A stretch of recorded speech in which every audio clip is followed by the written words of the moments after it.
Hi, welcome to our channel where we share the most intriguing stories.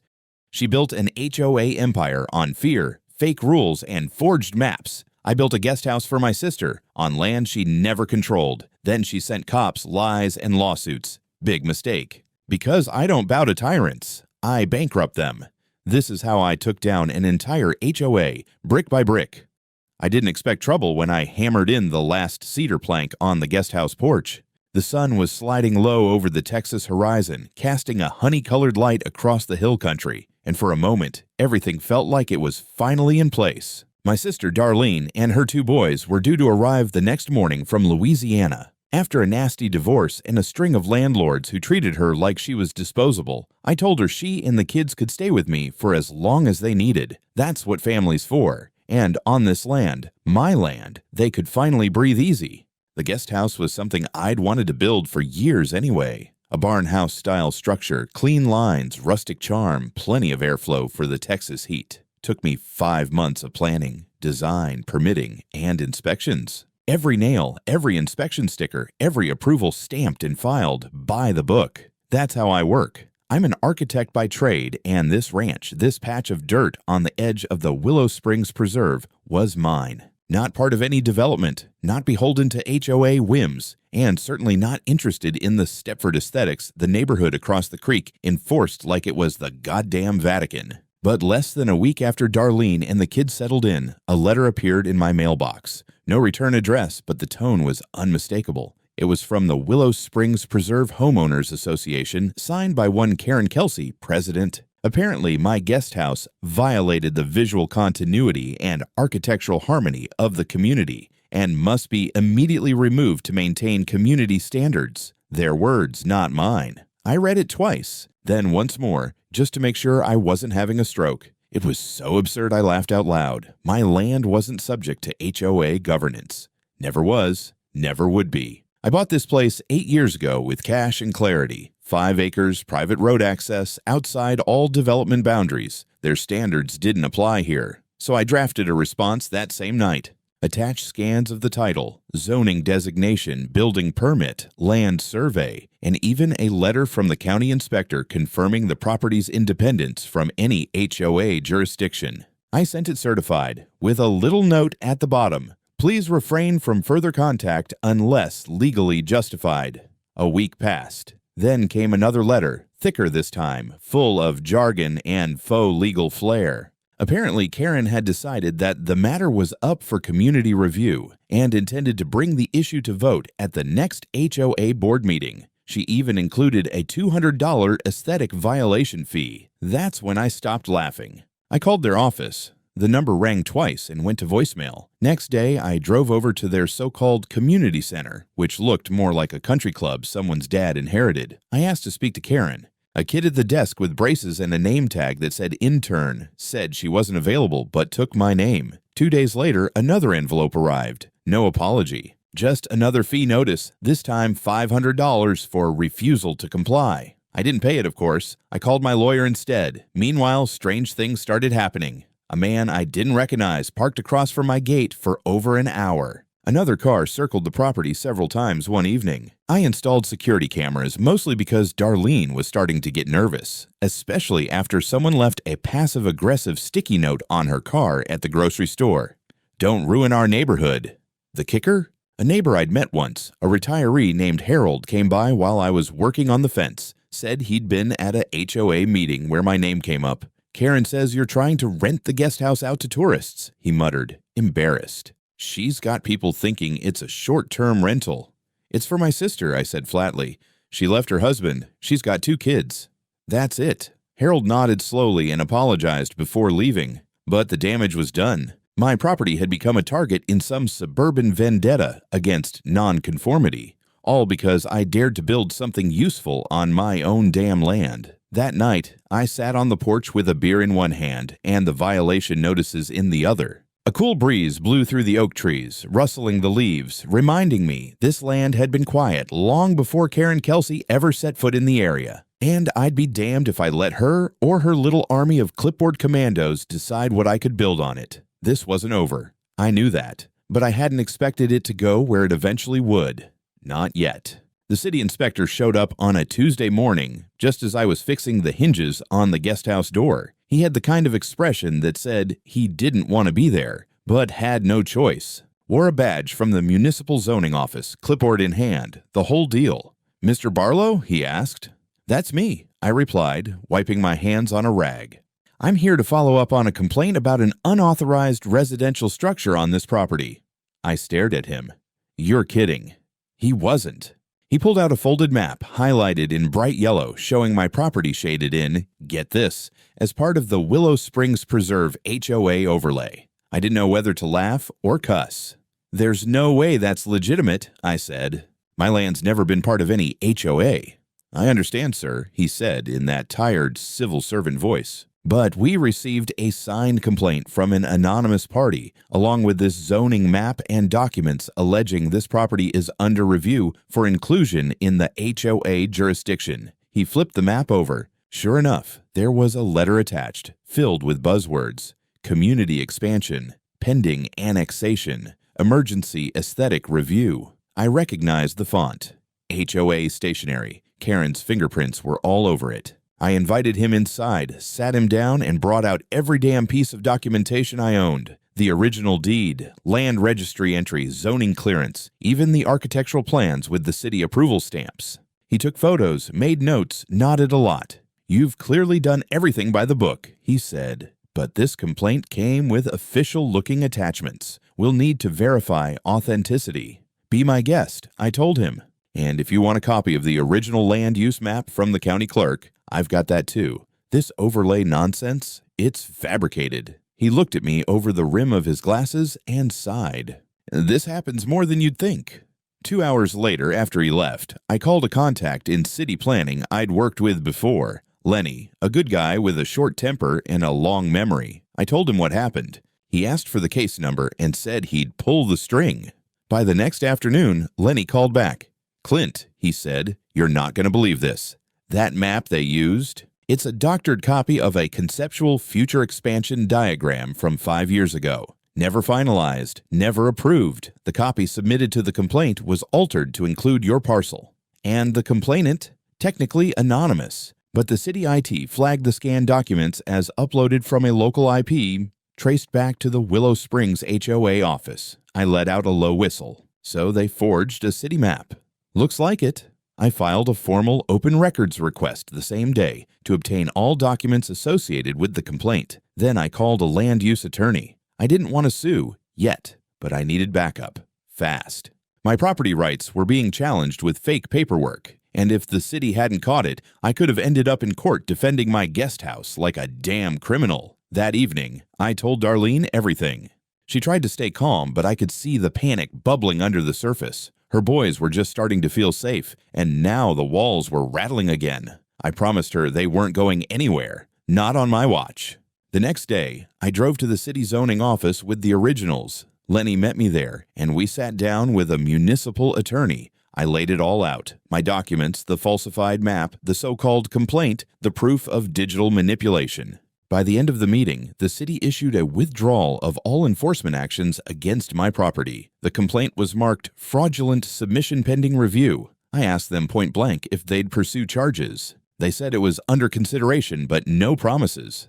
That's when it hit me. HOA played dirty. Karen wasn't just annoying, she was criminal, and she had no intention of backing down. The only thing that kept her at bay was paperwork and daylight. She'd gone as far as forging land records and lying to the city. And yet, she was still out there, hiding behind her smug smile and HOA board votes. This wasn't about a guest house. This was about power. And I was about to rip hers out by the roots. I should have known Karen wouldn't take the city's dismissal lying down. Narcissists like her don't just retreat, they double down. The cease and desist letter barely had time to gather dust when a fresh storm rolled in. This time, it wasn't legal. It was personal. It started with whispers. Harold, the same old neighbor who'd warned me about the HOA meeting, caught me by the mailbox one morning. He leaned in like he was confessing to a priest. "You might want to check the community Facebook group," he muttered. "Karen's been active." Now, I'm not usually one for digital gossip circles, but that night I logged in using a dummy account. Sure enough, there it was, post after post accusing me of constructing an unlicensed Airbnb, endangering the neighborhood, and my personal favorite, harboring transient tenants. Photos of my guest house had been uploaded and dissected like it was a crime scene. Blurry screenshots of my sister and her kids unloading groceries were captioned with things like unregistered renters and violation of community integrity. I laughed at first, then I scrolled further.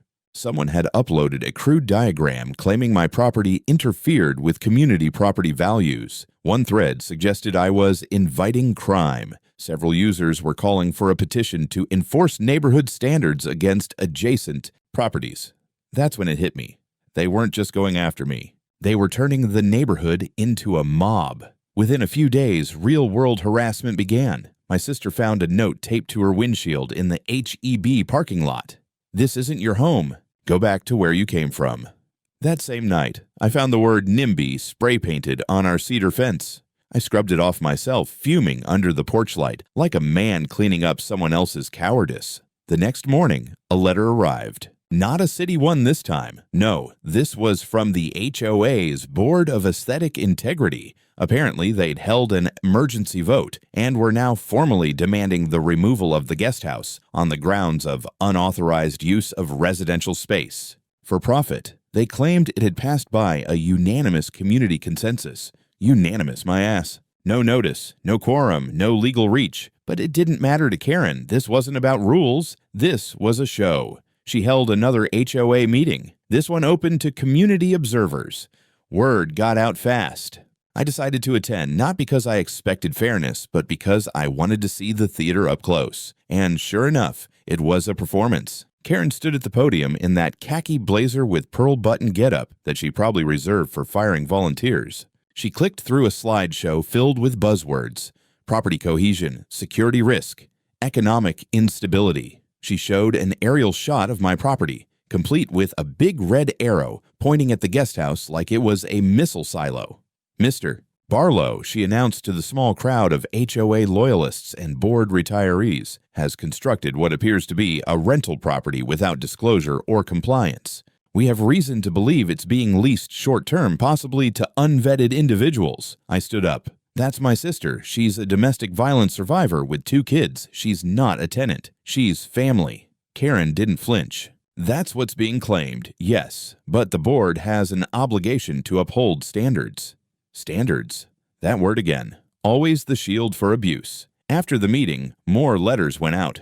HOA members started walking past the ranch more often, slowly, like they were casing the place. One of the kids said a man with a camera took pictures of them playing basketball in the driveway. I installed more cameras, upgraded the motion lights, made a police report after someone threw a rock through the back window of the guest house while the boys were watching TV. Thankfully, no one was hurt. But Darlene? She stopped sleeping.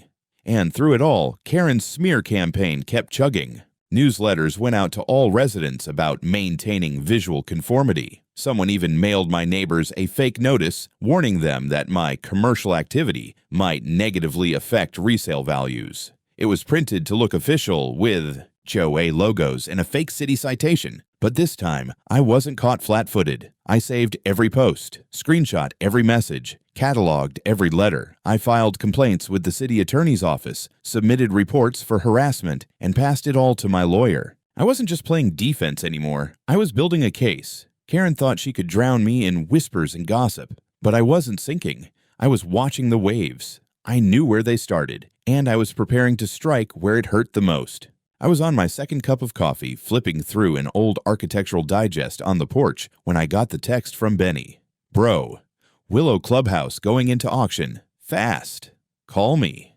Benny's a realtor I've worked with over the years. Sharp as a box cutter and twice as useful when it came to sniffing out real estate oddities. I called him immediately. "You serious?" I asked. "They're selling the clubhouse?" "It's not theirs to sell," he said. "That building? It's leased. Always was. Belongs to an old vineyard trust, pre-HOA. I pulled the title file just for kicks. Turns out the lease is in default. 9 months unpaid." I sat back, heart already racing. "And it's going to auction?" "Private bid only." Trustee needs to dump it before the next fiscal quarter. You want in? You've got about 72 hours. The idea didn't come fully formed right away. It came in like a storm cloud, slow and heavy, then suddenly loud.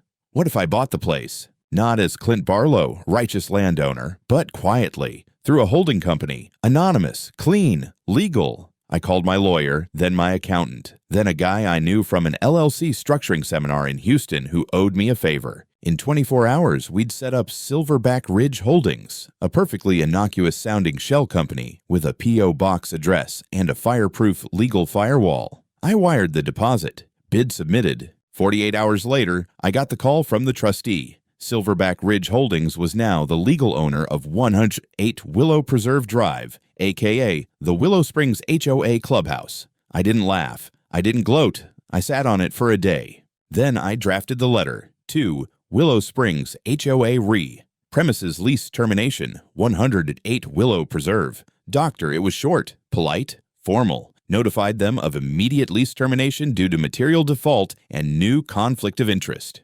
Gave them 7 calendar days to vacate. I signed it, sealed it with the embossed Silverback Ridge stamp, and had it hand-delivered. The next morning, the HOA boardroom exploded. Not literally, but almost. Emails started flooding in.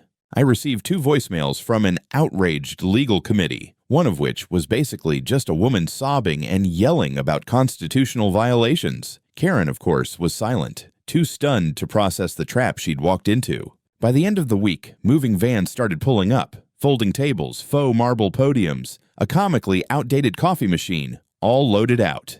A handwritten sign went up in the window, temporarily closed for relocation.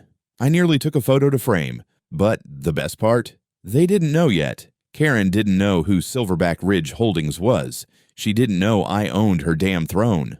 I watched her from across the street as she stood there on the sidewalk, hands on hips, barking orders at volunteers who clearly wanted to be anywhere else. And I'll admit, I smiled. Not out of malice, out of satisfaction. I hadn't shouted. I hadn't sued. I'd simply outmaneuvered them. Of course, she wouldn't stay quiet for long. That weekend, I got an alert from my Google search agent. Willow Springs HOA had popped up in the local paper. Karen had issued a statement accusing external private interests of executing a hostile seizure of community space. She called it an act of civic vandalism. I nearly choked on my toast. She ended the piece with, "We will not be bullied by rogue elements seeking to destabilize our neighborhood. No, Karen, you won't be bullied, but you will be evicted." And this was just the opening act.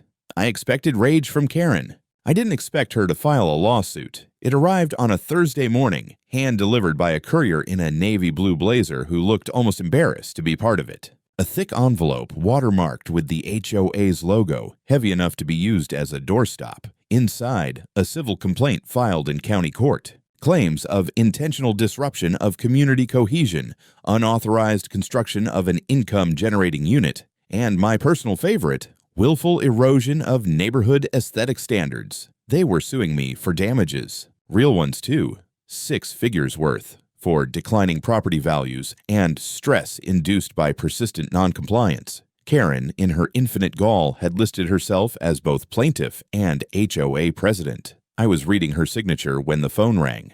My attorney Danny was already on it. "They're bluffing," she said.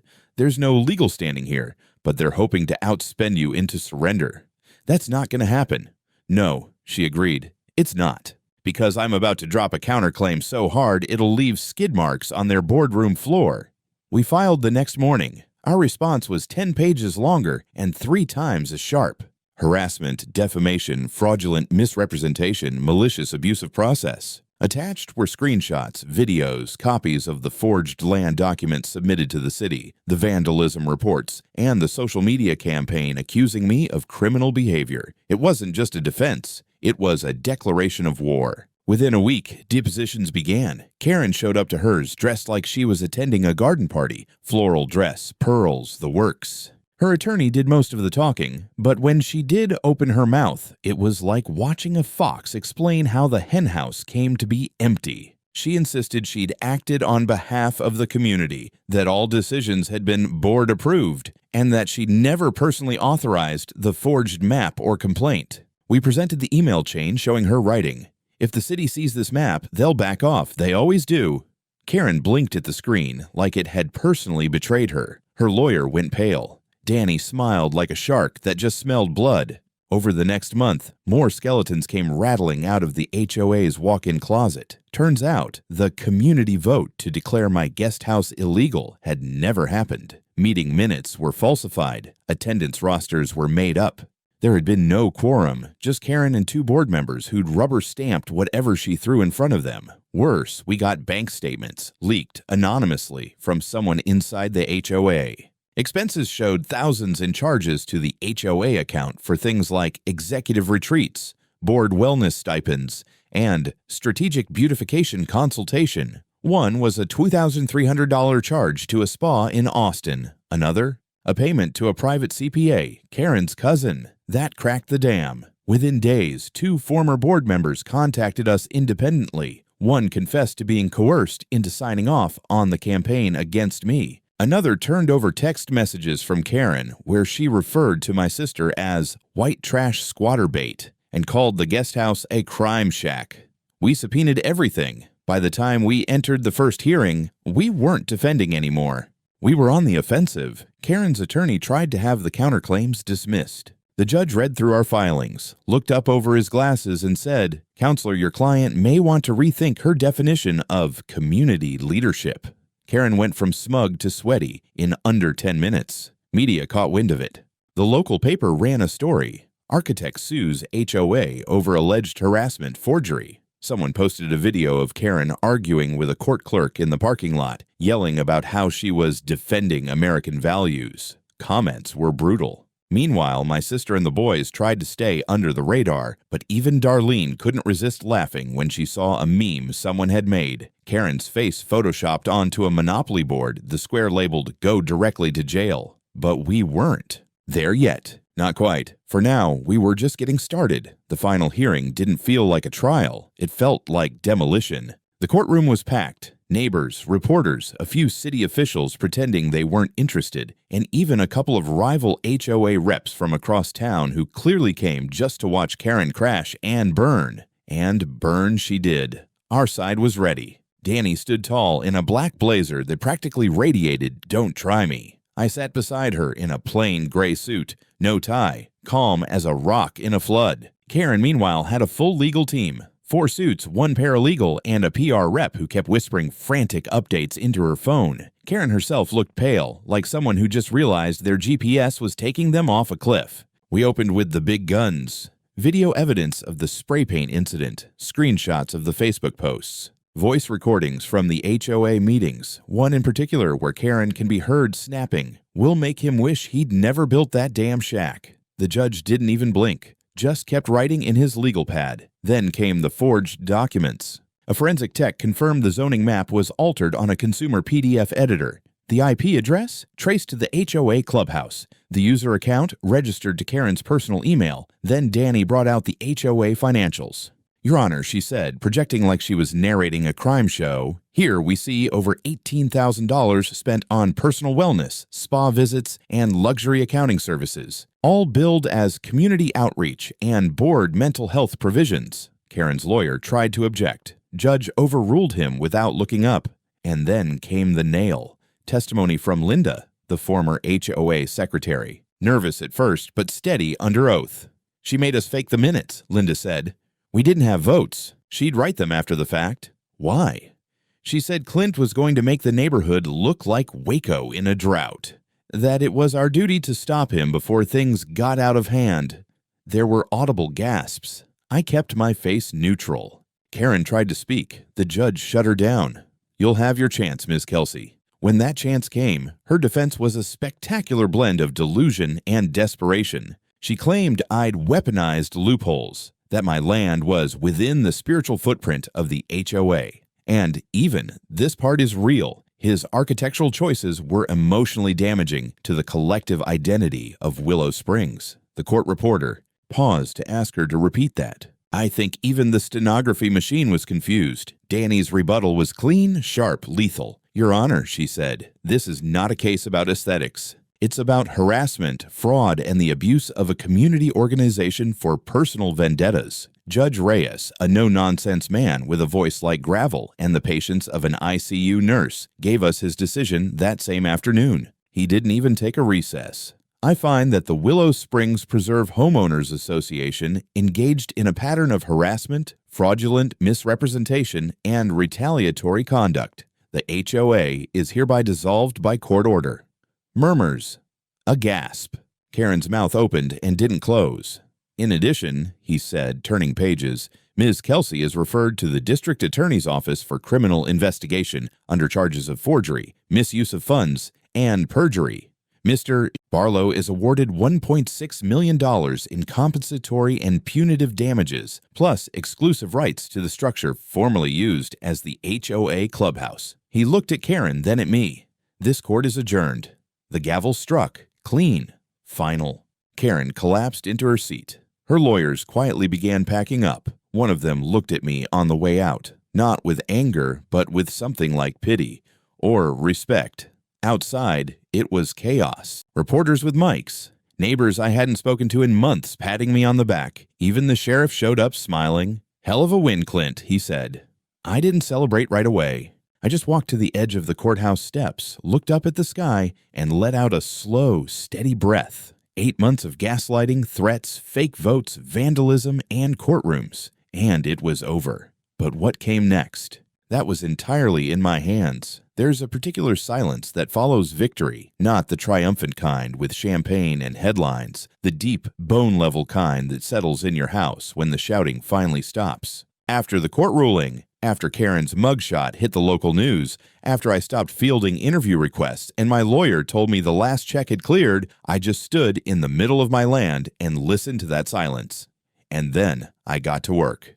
The old HOA Clubhouse stood like a monument to bad intentions. Beige siding, fake columns, that ridiculous water feature out front that hadn't worked in 2 years. I walked through it on the first day as its legal owner, alone, lights off, every footstep echoing like I was walking through a tomb. There were still HOA banners in the back closet, folded flags, laminated posters for Community Spirit Week. I found a printed agenda for the meeting where they'd voted to sue me. Never held, of course. All smoke. I gave myself 1 full day to demolish it. I invited Darlene and the kids to watch from the porch while a hired crew took it apart piece by piece. By noon, the fountain was gone. By sunset, nothing but a concrete slab remained. I toasted the rubble with a cold beer and a quiet grin. But I wasn't finished. A few months earlier, during the worst of the court drama, I'd read a story about a housing nonprofit for veterans. They offered transitional stays for ex-service members recovering from PTSD or dealing with reintegration. Most programs had long wait lists. The thought had stuck with me. Now I had the land, I had the funds, and I had no HOA board breathing down my neck. I reached out, found a regional chapter of a nonprofit that did construction partnerships. They were skeptical at first, rural rancher, sudden interest, but when I showed them the court order and the cleared land, they got on board fast. We didn't build a center, we built a second guest house, styled to match the first. 2 bedrooms, open-plan kitchen, therapy-ready quiet space. Nothing fancy, just safe. The first veteran moved in 2 months after we broke ground. A Marine named Wes, fresh out of a failed marriage and a stint in the VA hospital. He cried the first night when he saw the sunset over the hill. I didn't ask why. Didn't need to. Word spread. Quietly, respectfully. I didn't advertise it. Didn't want Karen's ghost polluting the place. The neighbors who used to throw shade now brought baked goods. Even Harold stopped by with a 6-pack one afternoon, muttering something about getting it wrong. Darlene found a new job at the local clinic. The boys started school nearby and for the first time since they'd arrived, didn't flinch when someone knocked at the door. I built them a basketball hoop. We had dinner outside almost every night. No fear, no HOA. The new fence I put up around the property had one small sign, clean metal, black letters. Private property, no HOAs, no tyrants. People stopped to take pictures of it. Some neighbors even asked where I had it made. I told them the truth. Custom orders happen when you win the war. But I wasn't bitter. I wasn't looking for revenge, just peace. And maybe a chance to turn something ugly into something better. My land had been weaponized by a petty tyrant with too much time and too little soul. Now it was sanctuary, not just for me, for others like Wes, for Darlene, for anyone who just needed to breathe without permission. It's strange how quiet the Willow Springs Preserve has gotten. Not literally. The kids still play outside. Lawnmowers still hum on Saturdays. But that ever-present pressure, that invisible grip of suburban scrutiny, is gone. It vanished the day the HOA dissolved, and it never came back. Karen, on the other hand, didn't get the same piece. She was formally indicted 3 weeks after the judgment. Forgery, misuse of public trust, embezzlement, obstruction of a zoning investigation. When the DA's office came knocking, her lawyer reportedly tried to negotiate a plea. It didn't stick. The trial was fast, the jury faster. 10 years. No parole for the first 4. Her mugshot was splashed across local news. No pearls this time, just a bright orange jumpsuit and a look like she finally realized the HOA didn't run the world. The community, for its part, began to change in unexpected ways. Without the HOA, people started talking to each other more, directly, like humans. Not through violation notices and friendly warnings. The neighbor who used to file noise complaints every month now hosts barbecues. The woman who once scowled at my sister in the grocery store asked for her chili recipe. A few months later, the city council held a hearing on HOA reform. Turns out my case had rattled more than just a few fences. Other residents came forward with their own horror stories. Selective enforcement, retaliatory fines, board members weaponizing bylaws for petty revenge. I was asked to testify. I did. People shouldn't have to lawyer up to plant a damn tree, I said. The room laughed. But I wasn't joking. Policy changes followed. New oversight, mandatory transparency for all registered HOAs in the county. One neighborhood even voted to dissolve theirs voluntarily, inspired by what they called the Barlow precedent. That part still makes me laugh. The second guest house, meanwhile, is full year-round. Veterans come and go. Some stay a few weeks. Some stay longer. They leave better. Wes, the first tenant, now works as a carpenter in town. Built a bench under the big pecan tree out back. Branded his initials into the wood. Darlene's boys? They call this place home now. Not just a place to stay, not a shelter, a home, and me. I still sit on the porch most evenings. Same hilltop, same horizon. The fence is stronger now, the line clearer. The cameras are still up, habit, but they rarely record anything more than deer and the occasional lost Amazon driver. Sometimes people stop by, locals who heard the story. They always ask the same question. How did you do it? And I always say the same thing. I didn't fight a war. I just refused to surrender.